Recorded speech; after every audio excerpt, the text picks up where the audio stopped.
상하게 할까 염려하라. 아멘.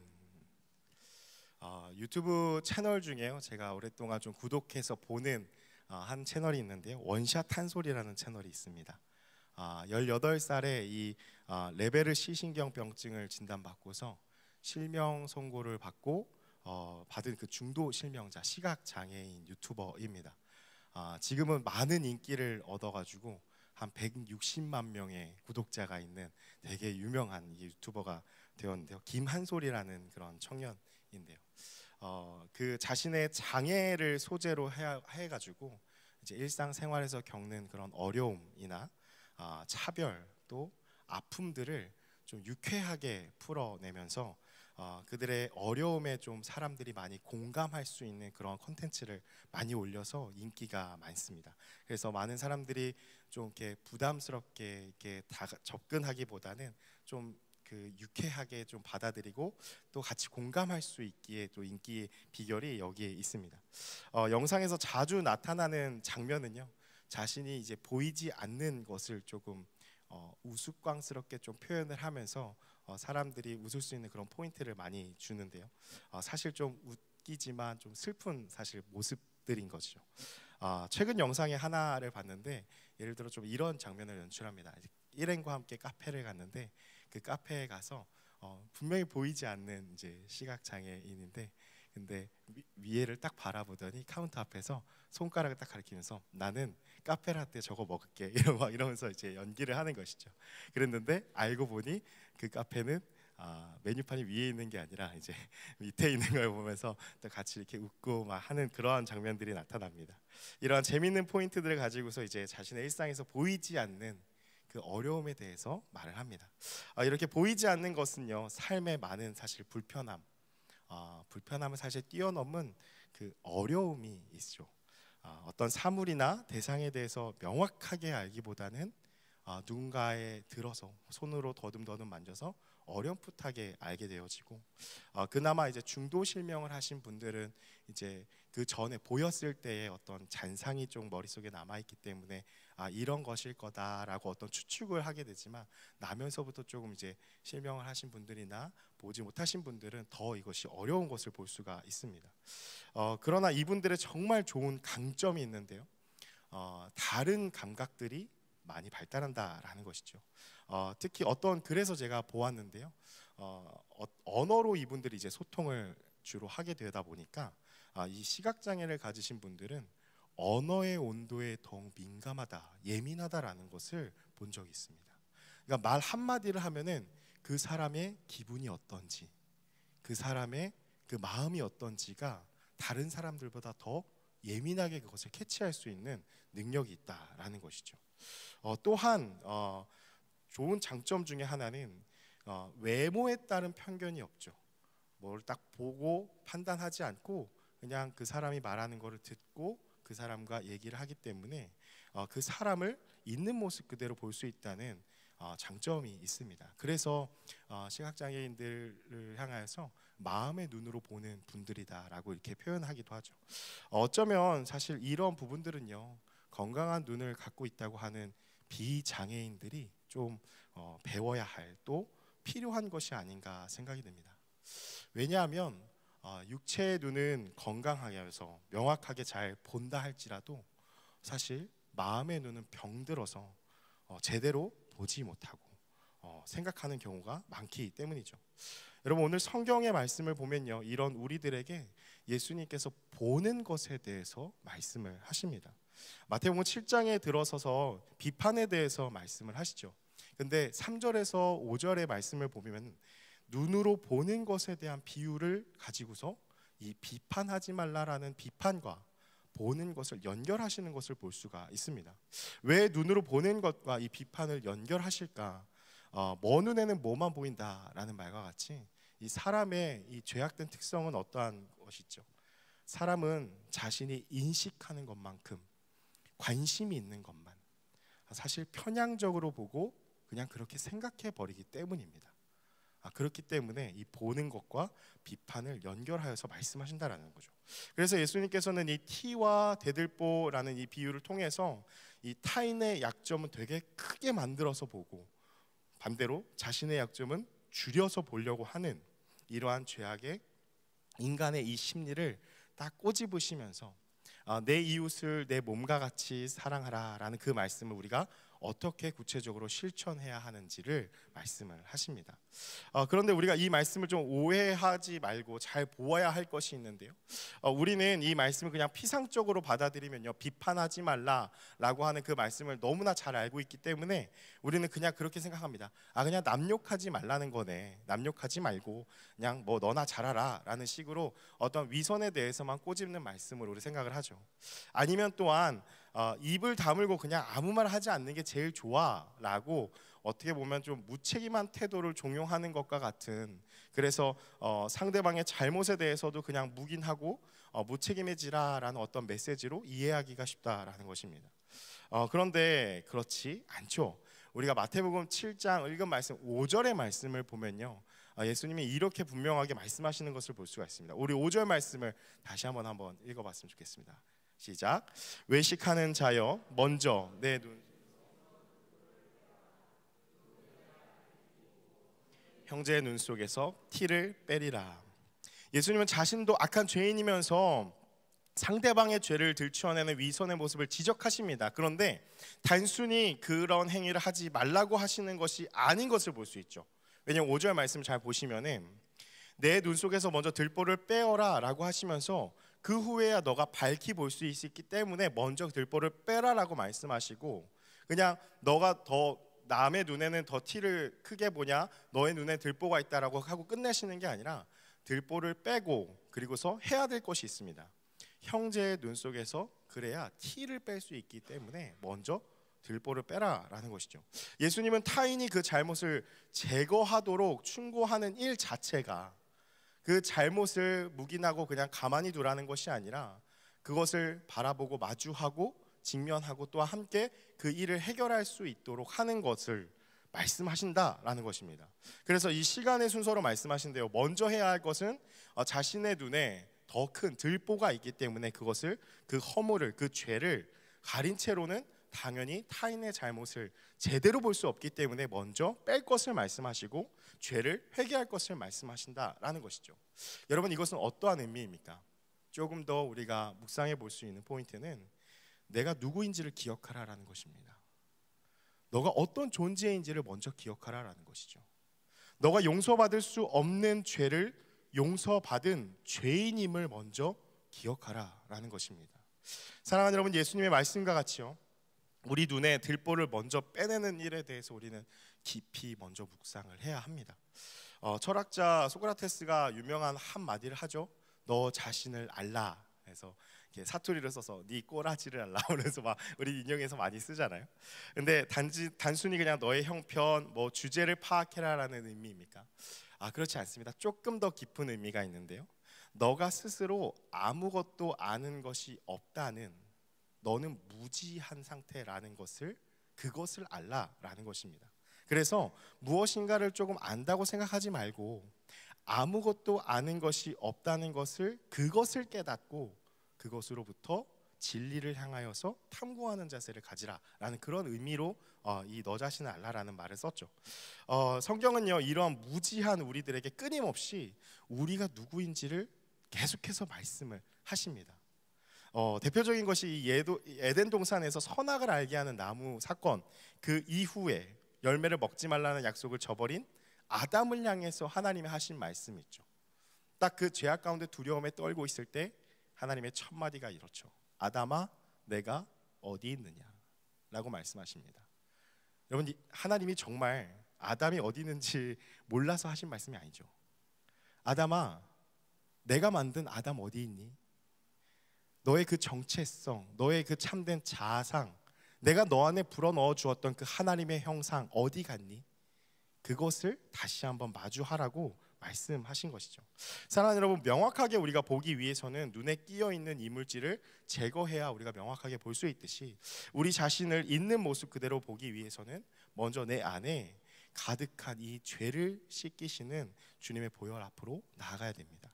그래서 종교개혁자 존 깔뱅이 기독교 강요회에서 이렇게 이야기를 하는데요, 자신에 대한 지식은 하나님에 대한 지식 없이는 불가능하다라는 말을 하죠. 나를 알려면 쉽게 말해서 하나님을 알아야 한다라는 것입니다. 하나님의 보좌 앞으로 나아갔을 때에 그 비추시는 하나님의 빛으로 나를 봐야지 더 명확하게 밝게 드러나서 나를 볼 수 있다라는 것입니다. 그래서 우리가 얼마나 큰 죄인임을 깨닫게 되고 동시에 그 죄를 주 앞에 고하는 자들에게 주께서는 그 긍휼과 사랑으로 우리를 덮으시고 온전하게 하신 사실도 깨닫게 되어진다라는 것이죠. 오늘 예수님께서는요, 우리 자신이 어떤 존재인지를 알고 그 들보를 빼내어서 이러한 맑은 눈을 가지고 우리의 죄를 씻으시는 주님의 보혈을 의지하면서 죄로 인하여서 어려움에 있는, 거하고 있는 형제 자매를 바라볼 것을 말씀하시는데, 근데 뭐라고 말씀하시냐? 5절 말씀에 형제의 눈 속에서 티를 빼리라고 말씀하신 것과 같이 용서받은 죄인으로서 한 형제 한 자매의 그 죄악 가운데 있는 그 모습을 외면하지 말고, 혹은 무책임하게 상대를 비난하기만 태도를 하는 그런 태도를 멈추고 그의 죄를 씻으실 그 주님의 보혈 앞으로 그를 데리고 나오라라는 것입니다. 사랑하는 여러분, 우리 안에 어떠한 이 그릇된 모습이 있길래 예수님께서 이렇게 구체적으로 우리에게 말씀을 하실까요?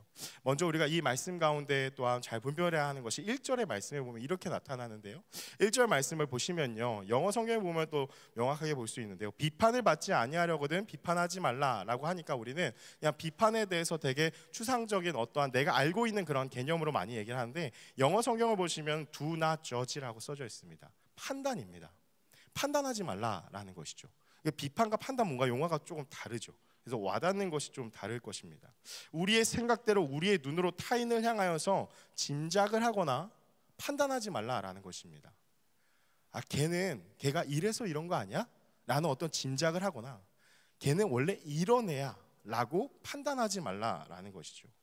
사랑하는 여러분, 예수님이 우리 안에 금하신 것은 무엇이냐면 사람들이 서로 판단하지 말 것을 금하셨다라는 것이죠. 여러분, 선악과 사건과 본질적인 의미가 같습니다. 선악과 사건도요, 그 본질은 하나님과 사람 사이에 하나님께서 선을 그으신 것이죠.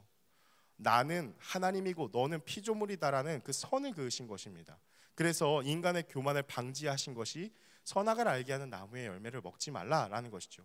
그런데 인간이 그것을 먹음으로 인해서 어떠한 것이죠?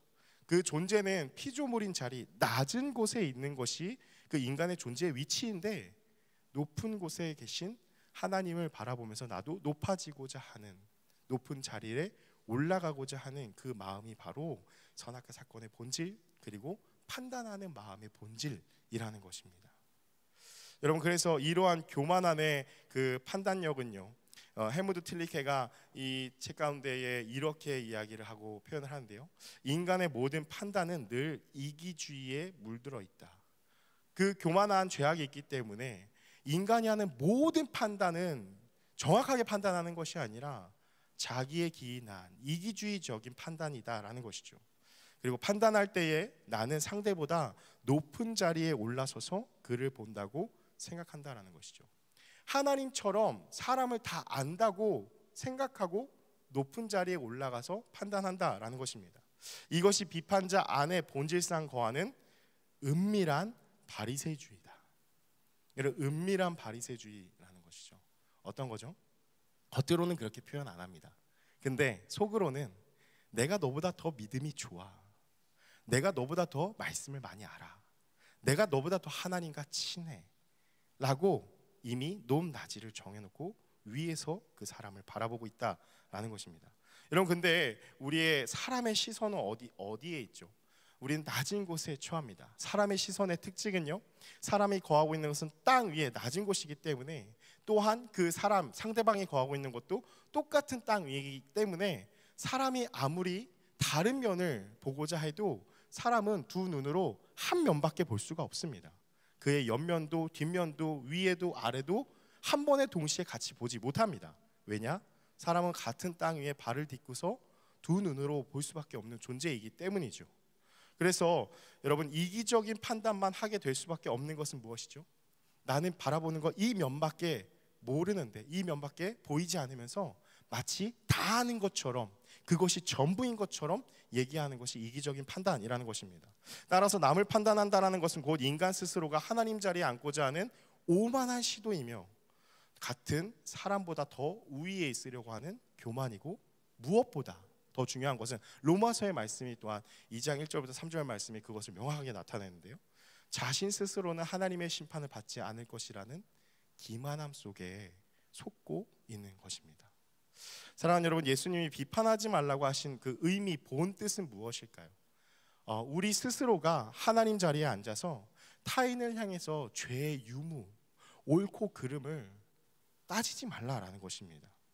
그렇게 판단하는 정죄하지 말라라는 것이죠. 죄를 정하지 말라는 것입니다. 또한 죄를 바라보는 것이 아니라 그 사람을 바라보면서 하는 그 비난을 멈추라는 것이죠. 사람을 무조건 깎아내리려는 정죄와 비난을 하나님께서 금하시는 것이 비판하지 말라라는 의미라는 것입니다. 왜냐하면 사람은 온전하게 볼 수 없는 낮은 자리에 처한 같은 레벨의 사람이기 때문에, 하나님이 아니기 때문에 너가 하는 모든 옳고 그름의 판단은 당연히 온전하지 못하다라는 것을 말씀하신다라는 거죠. 여러분, 그렇다면 예수님은 우리가 어떤 눈을 가지고 우리가 보기를 원하실까? 2절 말씀인데 우리 2절 말씀도 함께 읽겠습니다. 시작. 너희가 비판하는 그 비판으로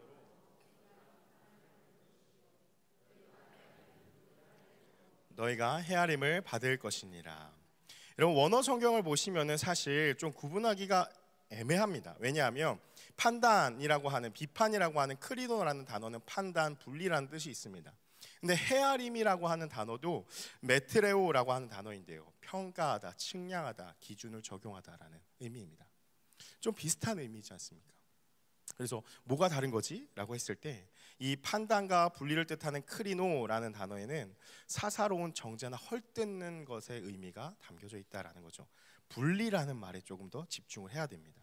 그래서 비판은 타인과 나 자신을 분리하는 것입니다. 어떻게 해요? 높고 낮음으로요. 나는 높고 너는 낮은 곳에 거한다는 이러한 분리를 하는 것이 비판의 특징이라는 것이죠. 격을 따지는 것입니다. 사람의 급을 나누는 것이죠. 그래서 그 사람에게 집중하는 것이 비판이라는 의미라는 것입니다. 근데 헤아림은 무엇이냐?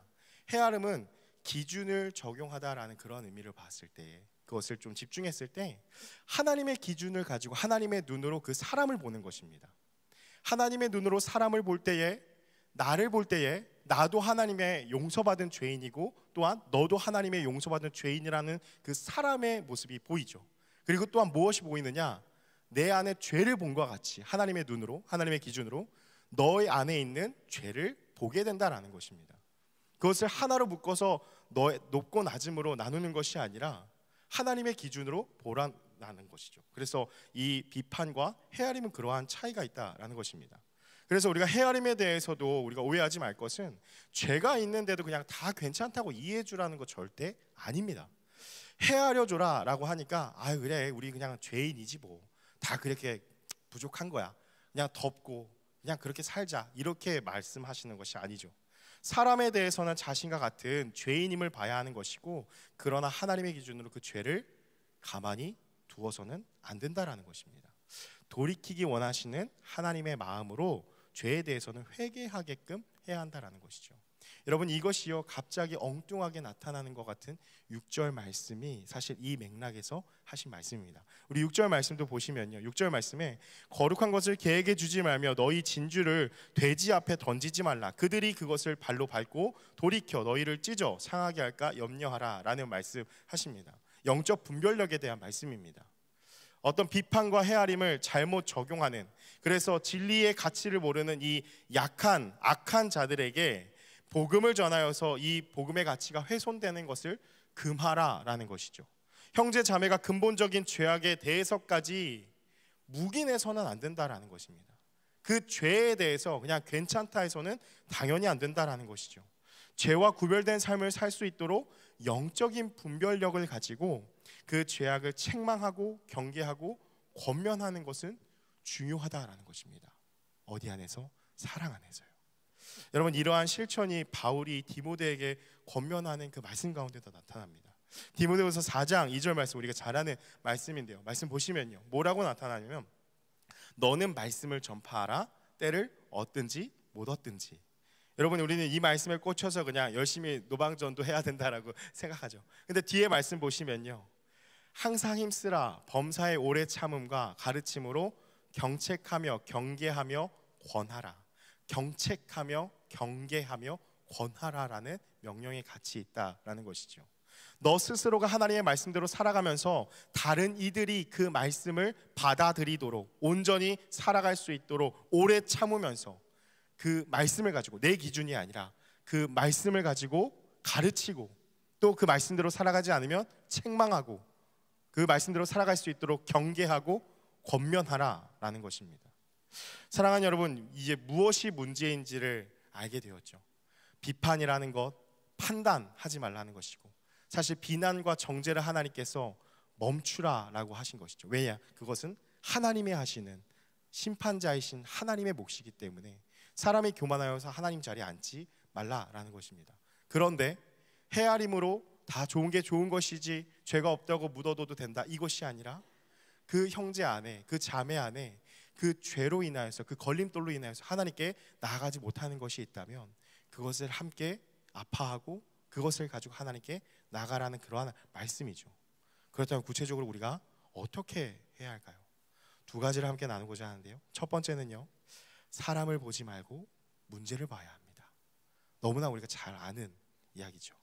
여러분, 조금 더 정확하게 말하면 누가 문제인지를 보지 말고요, 무엇이 문제인지를 보는 눈으로 자꾸 돌려야 합니다.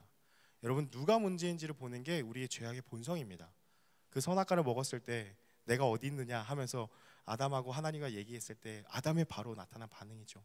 하나님께서 나와 함께하게 하신 저 여자가 라고 하면서 바로 탓을 돌리는 것을 볼 수 있죠. 여러분, 우리는 다 문제투성이입니다. 그래서 더 나은 죄인이라는 것은 없습니다. 아, 얘는 좀 더 나은 죄인이고 나는 좀 더 나은 죄인이고 얘는 그보다 못한 죄인이고, 그렇지 않습니다. 그냥 우리는 다 똑같은 죄인입니다. 그게 로마서의 말씀이죠. 다 죄 아래 있다, 하나님의 영광에 이르지 못한다라는 거죠. 여러분, 그래서 문제가 있을 수밖에 없죠.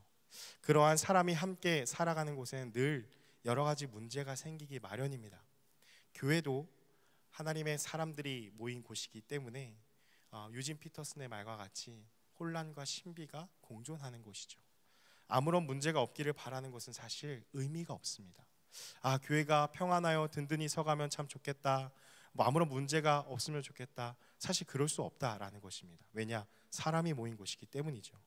여러분, 근데 문제들로 시끌시끌하지 않은 곳이 있죠. 무덤밖에 없습니다. 죽은 자는 조용하죠.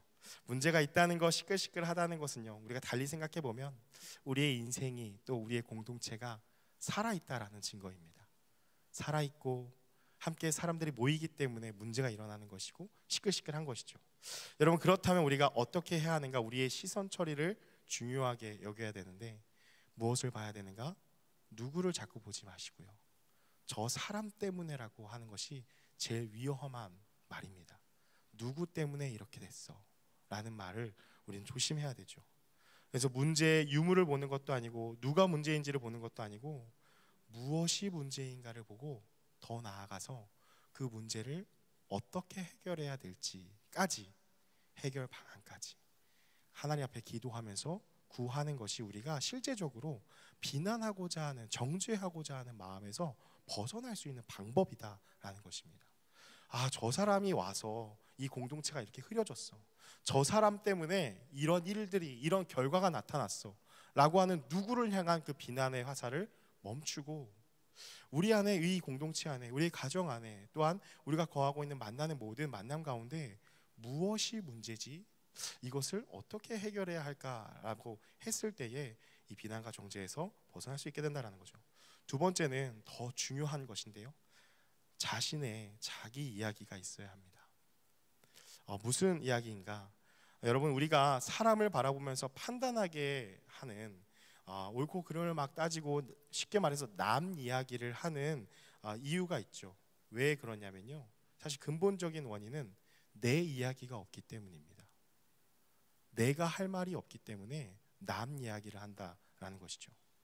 여러분, 사람들이 모였을 때 왜 남 얘기를 할까요? 사실 자기 이야기를 하기 싫은 것입니다. 자기 이야기를 하기 어렵고 부담스럽죠. 더 나아가 자기 이야기가 없을 때에 상대적으로 쉬운 남 이야기를 하는 것입니다.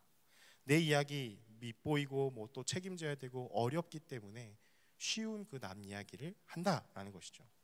반대로 여러분, 자기 이야기가 많으면 어떻게 될까요? 내 이야기가 막 충만하면은, 여러분 혹시 그런 분들 만나시지 않습니까? 정말 자기 말만 하시는 분들 있죠. 막 내가 하고 싶은 말만 하는 분들이 있습니다. 내 이야기가 너무 많기 때문에 그것만으로도 충분한 것이죠. 그렇다면 그렇게 하면 되냐? 자기 이야기란 무엇인가? 여러분, 여기서 말하는 자기 이야기는요, 여러분, 우리는 그리스도인입니다. 그리스도 안에 거하는 자들입니다. 여러분, 그리스도 안에 거하는 자들은 어떤 이야기를 할까? 예수 이야기밖에 없다라는 것입니다. 여러분, 다시 말하면 하나님과의 관계 가운데 하나님이 내게 행하신 일들을 말하기도 바쁜 것입니다. 그것이 우리는 뭐라고 얘기하냐? 간증이라고 얘기합니다. 나의 간증이 많을 때에, 하나님과 나 사이의 이야기가 많을 때에 사실 우리는 다른 이야기를 할 시간이 없어진다라는 것이죠. 여러분, 예를 들어서요, 사랑에 빠진 자들을 보면 알 수 있죠.